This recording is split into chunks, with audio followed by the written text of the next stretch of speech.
I just realized that I've made a mistake. And my mistake is that I have been making assumptions, and that's never good, especially not when it comes to straight lines and an old house. You see, this beam here that runs longitudinal, cutting the floor joists at 90-degree angles, this is gonna be removed because I don't need it anymore, because I'm building a wall here that's going to support the floor joists. Apart from this bit on this side over here, that's where I still need it, because there's not gonna be a wall there. In fact, it's gonna be a queen-size bed one day. But I wanted to terminate the beam over here. Let me take you a little bit up close. But I wanted to terminate the beam over here, and then it would be resting on this wall. Right? That would be perfect. So the weight of the floor joist would be transferred to this longitudinal beam, and that weight would be on top of this wall. But that's not going to work like that, is it? No, it's not. Because, let me get my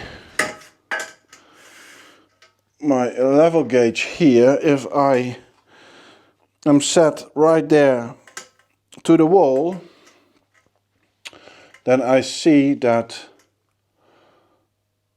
ending up on that side would have been perfectly straight and level, and that is what I assumed I was doing, because I assumed that the floor that I am building on was horizontal. Because if it were horizontal, it would have worked out perfectly, but now it isn't.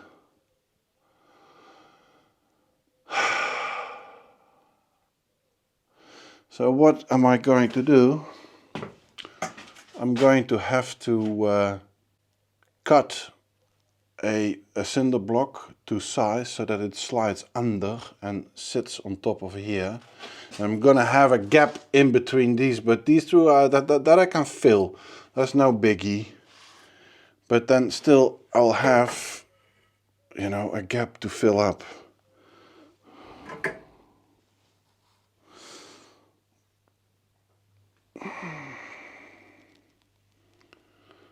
And how am I going to fill that up? Well, there's basically only one way to fill this gap up, and that is by making a little form and stuffing it full with cement, right? So that it becomes a cement edge. It's a shame, because basically what happened was that I was so focused on one thing that I forgot the rest around it, you know. You learn. Well, you learn. I don't seem to learn, but anyway, we can set it right. Yeah. Further, I have put on the second tier,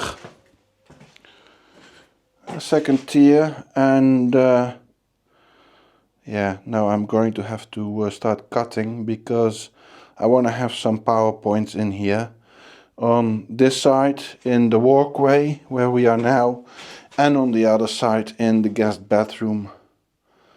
So this is going to be the niche where our coats will hang, and then this is a niche in the bathroom where, yeah, maybe it could be a writing desk or so in there, wall to wall. It's about 1 meter, yeah, or maybe a cupboard.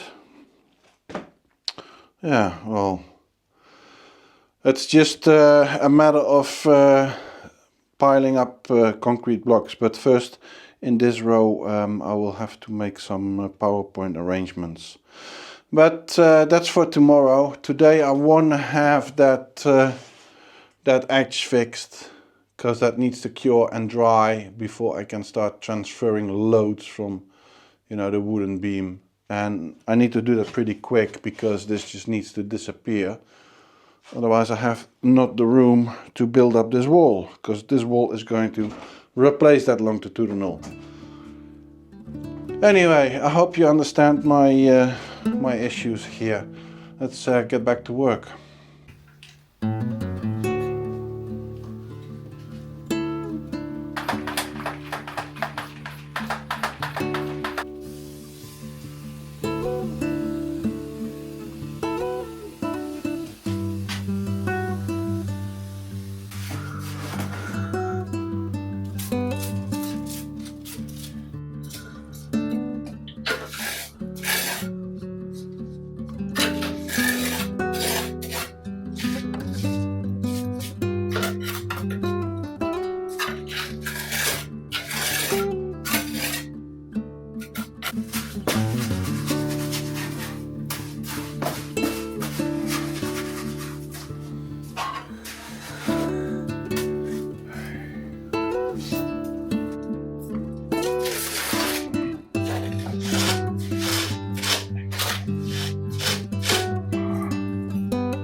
Yeah.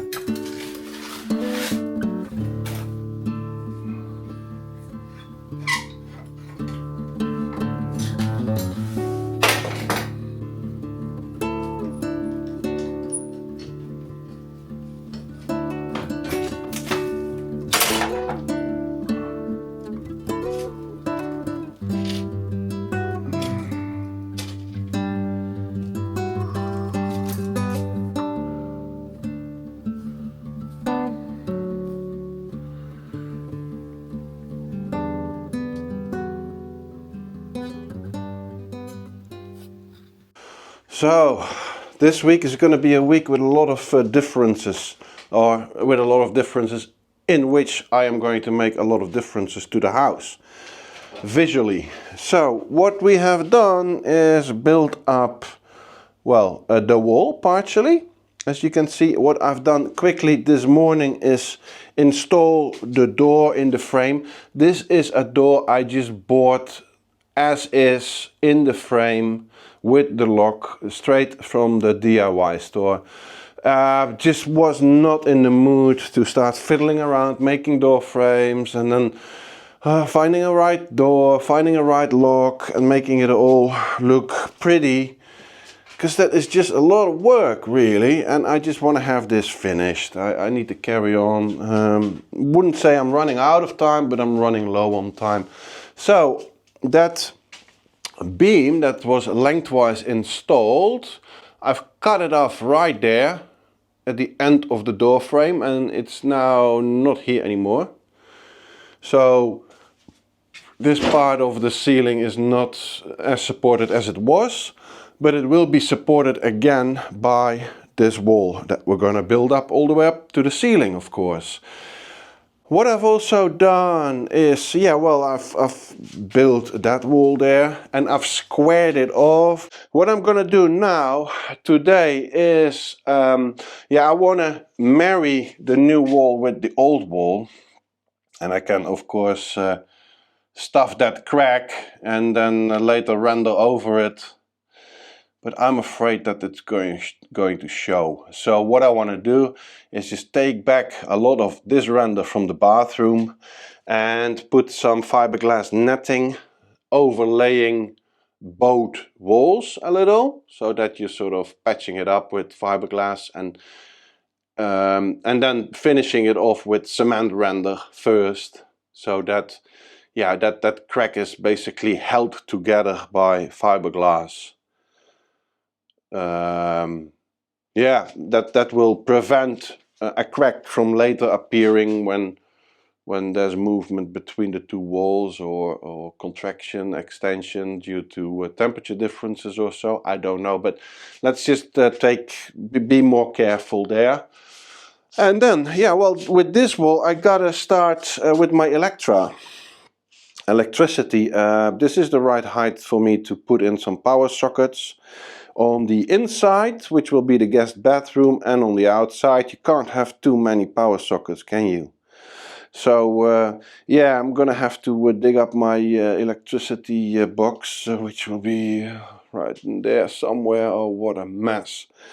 So yeah, and then one row with the electricity lines and outlets installed, and then I can just go on building.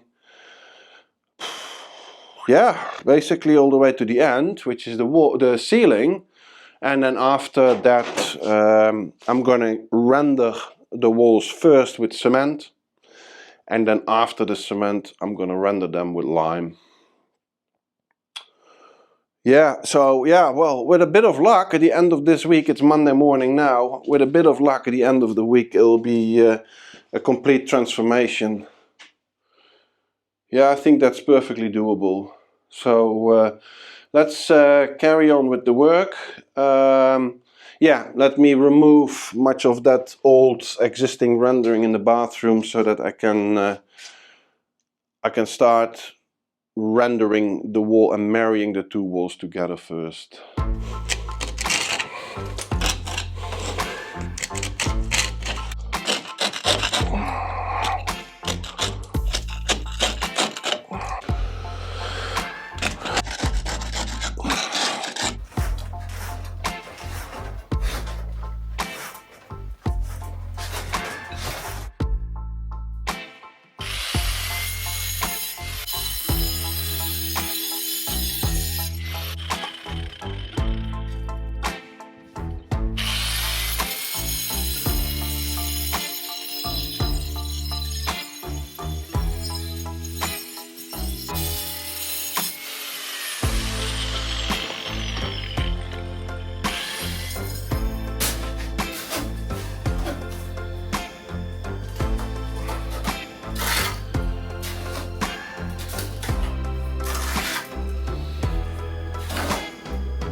Yeah, it's predicted to become 38 degrees today and tomorrow, so that means we go in full heat survival mode, and it's not so much for me as it is for our chooks, because our chooks are the Bantam, Pekin Bantam race, and well, they are especially very good in cold conditions in the winter, but these temperatures is just not for them.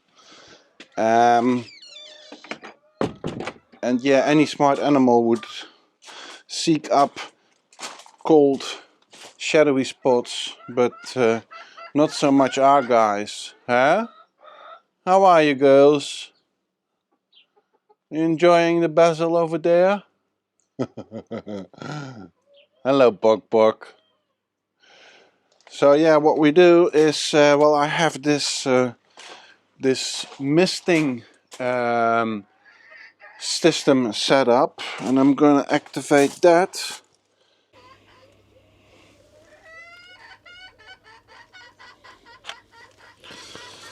Okay, that's gonna provide some fog, and that is set to activate every hour for half an hour, and that'll provide yeah, with fog, and that cools the temperatures down. But still, I'll have to be very careful. I have a fan on in the chicken coop, and I could set up these styrofoam boards to provide more shade, but the problem is that they start eating the styrofoam, these crazies. So I have to be careful with that, but then I'll just have to be careful with them.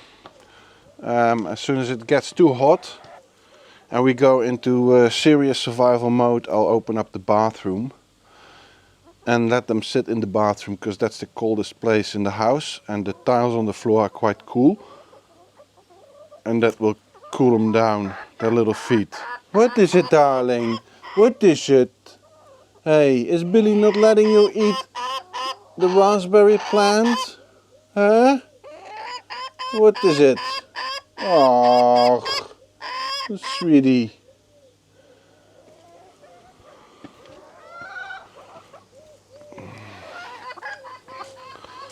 Hello, girls. Are you enjoying the basil?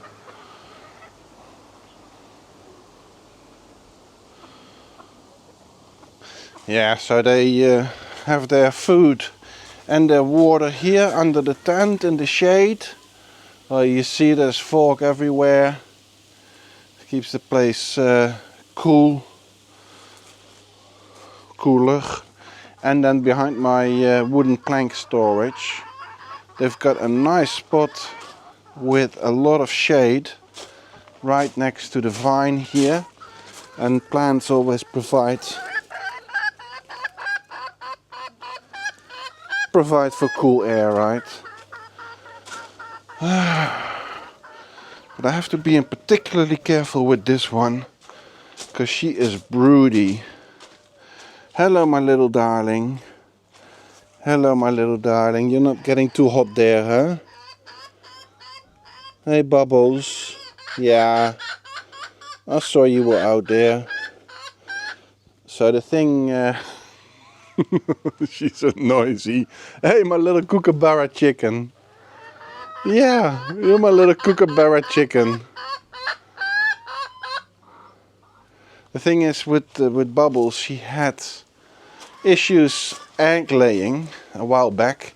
She actually spent, 5 days in hospital as well, and we had given up on her, but the vet said just give her another chance, and then she all of a sudden started laying eggs. We were over the moon, of course, and she laid eggs very easily, but not in the chicken coop. She found her own spot to lay eggs, which is right there behind a little fold-up camping table, and we just allowed her to lay her eggs there because we were just so happy that she was laying eggs and not being egg-bound and dying. But now she's become broody, and she's broody behind the camping table, the crazy one. Now the problem with that is that first of all she cannot stay there at night. It's just not safe. So I have to take her into the coop every night. And now with this hot weather, I take her, well, to the water and to the feed every 3 hours or so. Yeah, I have to force her to get out of there and drink and eat. And we love her so much. She needs extra care. So I'm really homebound. I can't go anywhere. I have to look after my chookies. Yeah, it's quite a chore, but then I love them so much. We always say they are our emotional support animals. Ooh, before I forget it, thank you very much for watching, for liking, for subscribing, for commenting, for buying me a super thanks or buying me a coffee like the people below have done. Thank you very, very much. It's really important for us because that is basically funding this channel. And if you like us to continue with our work with these vlogs, you could consider buying us a coffee as well. See the link here or the QR code up here, and that will lead you to the website of buymeacoffee.com. Now back to the show.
Bok bok, wat verdomme.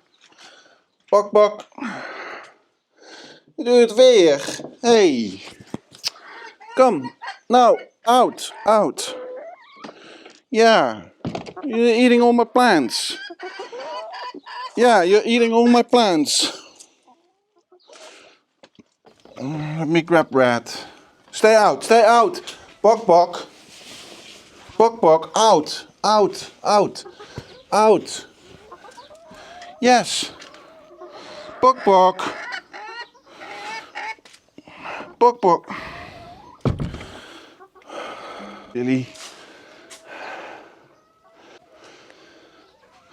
This here is a very strong bag, but it disintegrates in the soil. And they sell them at the veterinaries to bury pets in. And this morning we're gonna bury Red. We had to euthanize her this morning, well, the vet, because she's been sick the past few days, real sick. And Red has never been 100% okay. Physically, mentally she was there, absolutely, because she was actually on top of the hierarchy. But physically, from the day we got her, we saw that there was something wrong with her. She was a bit lopsided and probably just like all chickens from our first batch, all inbred. We have no proof of that, but all but one of the chickens we got from our first batch, the first shop where we got them from, have died young. Hey, our rooster last month. And now little Red. And we always knew that Red wasn't going to get very old, because she was misformed, and we've been with her to the doctors several times. Once for an obstructed egg and once for overheating, and she's been the last month she's been broody, sitting in the coop, and she just came out not well. For a time she was laying eggs without the shell. It was just, she was just not good, and she's been in hospital for the last 2 days, and she was just not improving at all. So and this morning I went to see her, and we just had to make this decision. And now I'm going to bury my friend. She was really one of my favorites, and I feel like I've let her down. I don't know why. She's had the best life. She's really had the best life here. I don't think she would have gotten any older in other places, but you do feel like you're letting your pet down, or people who die around you. So we're gonna hopefully find a spot where that's still available, because it's getting pretty full here. She's still warm.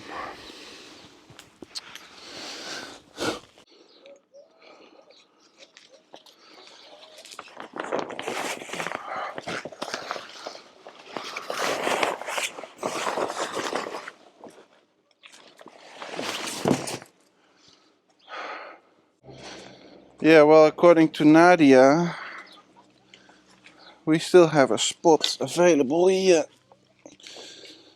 but I'm gonna have to dig carefully. Oh yeah, this must be available because there's rocks under here. And you know, there's no one to blame for the untimely death of Bok Bok. Bok Bok, wat is het nou toch, meisje? Ga nog niet eens overal zitten. Bok Bok, come. Come here. Bok Bok is the strongest.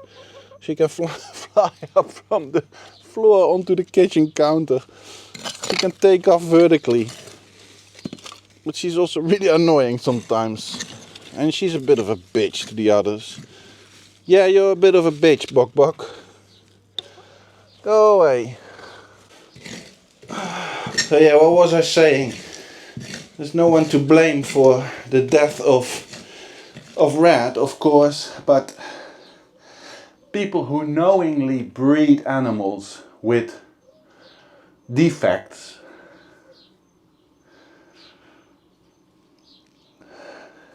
they either don't care or they don't understand the amount of suffering they can cause to an animal, but also to the owners. You know, these chickens all should become 5-6 years old.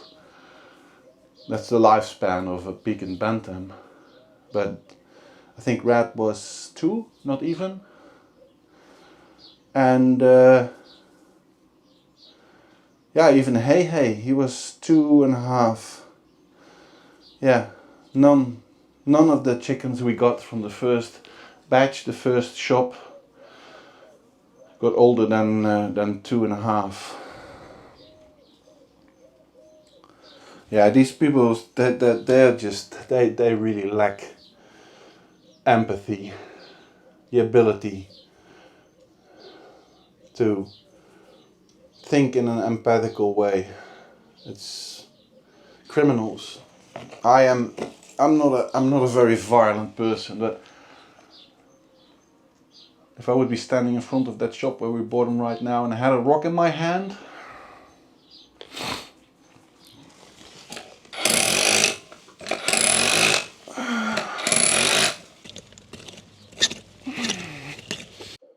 okay, darling.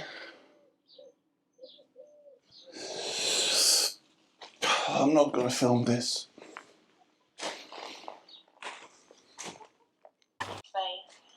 Where the tile is holding up that little cover in front of it all. It's already done.